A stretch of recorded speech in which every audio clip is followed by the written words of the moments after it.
nga sa pinapahayag sa Ebanghelyo, kailangan natin makita si Jesus sa tinapay.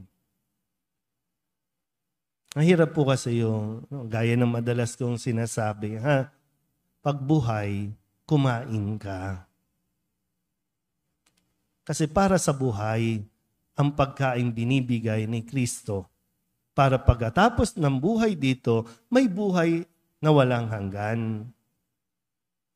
Kasi kung nung buhay ka pa, hindi mo siya tinatanggap, tinatanggihan mo ng tinatanggihan, tas pag namatay ka, pipilitin ng mga tao sa paligid mo na magkaroon ng misa.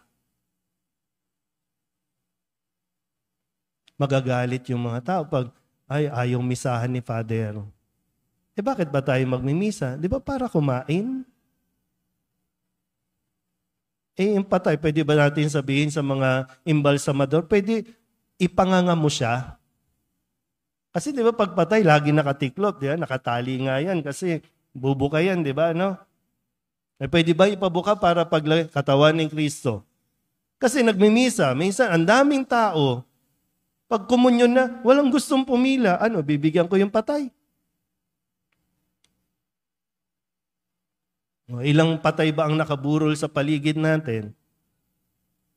Mamaya, ilang patay ang dadalhin dito? Ay ikaw ba, ngayong buhay ka pa, bakit ayaw mong tanggapin si Kristo?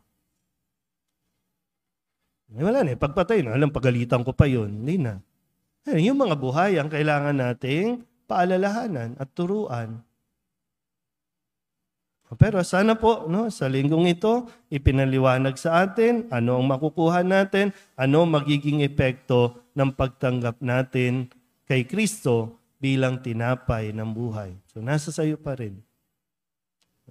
Kung tatanggihan mo pa rin, o ano man ang dahilan mo, Diyos ang uunawa niyan. Pero walang isa man ang tatanggihan ng Diyos sa kung sino ang gustong tumanggap sa Kanya. Amen?